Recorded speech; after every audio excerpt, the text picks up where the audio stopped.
Hello and welcome students, আশা করি তোমরা সকলেই খুব ভালো আছো। জ্ঞানজ্যোতি কোচিং সেন্টার পক্ষ থেকে তোমাদের সবাইকে আরো একবার স্বাগত।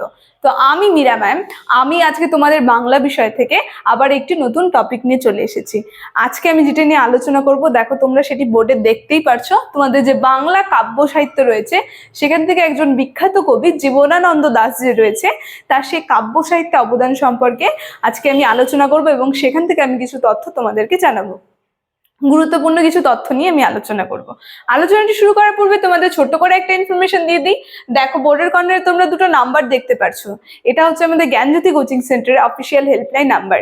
এখানে কিন্তু অনলাইনে ক্লাস করানো হয়, তার সঙ্গে তোমাদের নোটস দেওয়া হয়। তো তোমরা যারা যারা আমাদের সঙ্গে অনলাইন ক্লাসে যুক্ত হতে চাচ্ছ কিংবা আমাদের থেকে নোটস পেতে যাচ্ছ, তারা উপরে দেওয়া এই নাম্বার দুটির সঙ্গে যোগাযোগ করে কিন্তু আমাদের সঙ্গে যুক্ত হয়ে যেতে পারবে। ঠিক আছে, তাহলে আমি আলোচনাটি শুরু করছি। দেখো, প্রথমেই বললাম তোমাদের যে কাব্য সাহিত্য রয়েছে সেখান থেকে একজন বিখ্যাত কবি জীবনানন্দ দাশ যে রয়েছে তার যে কাব্য সাহিত্য অবদান, সেই অবদান সম্পর্কে কিন্তু আমি আলোচনা করব। দেখো, আমি লিখেছি এখানে কিছু কিছু আমি পয়েন্ট করেছি, এই পয়েন্টগুলো ধরে ধরে আমি আরো কিছু আলোচনা করব। এক এক করে চলে যাই। তাহলে প্রথম পয়েন্টে আমি লিখেছি, এই পয়েন্টে আলোচনা করার আগে তার সম্পর্কে আগে একটু কিছু বলি। যে কবি জীবনানন্দ দাশ যিনি আছে তাকে কিন্তু প্রেমের রোম্যান্টিক কবি বলা হয়, প্রেমের কবি বলা হয় তাকে। ঠিক আছে, তো এই হিসাবে তিনি কিন্তু বিখ্যাত। আর আমরা যদি দেখি, দেখো আমি প্রথম পয়েন্টে আমি বলেছি যে রবীন্দ্রনাথের কালে সবচেয়ে স্বতন্ত্র এবং চিহ্নিত কবি কিন্তু ছিল এই কবি জীবনানন্দ দাশ। তো তার কাব্য সাহিত্যে অবদান কিন্তু বিশেষভাবে গুরুত্বপূর্ণ। দেখো, বলেছি আমি তাকে কি কি কবি বলা হতো। এই যে কবি জীবনানন্দ দাশ যিনি রয়েছে তাকে বলা হতো নির্জনতার কবি, তাকে বিভিন্ন উপাধি দিয়েছিল। বেশি সব থেকে আর কি যেটা বিখ্যাত ছিল, তাকে রোম্যান্টিক কবি বলা হতো, প্রেমের কবি কিন্তু তাকে বলা হতো। তার সঙ্গে আরো যেটা ছিল সেটা হচ্ছে নির্জনতার কবি, প্রেমের কবি, তার সঙ্গে তাকে প্রাকৃতিক কবিও কিন্তু বলা হতো।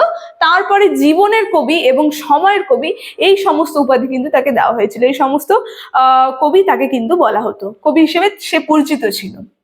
দেখো, পরের পয়েন্টে আমি লিখেছি তোমাদের জন্য যেটা খুবই গুরুত্বপূর্ণ, যে তার রচিত কয়েকটি কাব্যের নাম। তার রচিত কাব্যগুলি রয়েছে ঝরা পালক, তোমরা একটু লিখে নেবে এগুলো।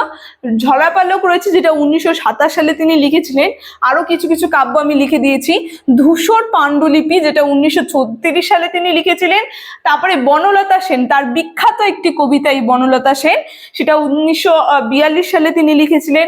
তারপরে রয়েছে মহাপৃথিবী, এটি হচ্ছে 1944 সালে তিনি লিখেছিলেন। তার সঙ্গে রয়েছে 60টি তারার তিমি, এই যে 60টি তারার তিমি, এটাও তিনি রচিত করেছিলেন। তার সঙ্গে রয়েছে রূপসী বাংলা, একটা সনেট, বিখ্যাত সনেট, 1957 সালে কিন্তু তিনি লিখেছিলেন। এই সমস্ত কাব্যগুলি কিন্তু তিনি রচনা করেছিলেন। এবার তারপরে দেখো আমরা দেখে নিই, এই যে বনলতা সেনের সম্পর্কে যে আমি বললাম, তার একটা অন্যতম বিখ্যাত কবিতা হচ্ছে, কবি হচ্ছে এই বনলতা সেন। ঠিক আছে, তো এটা কত সালে হয়েছিল? এটা হয়েছিল 1942 সালে তিনি কিন্তু এই কবিতাটি লিখেছিলেন।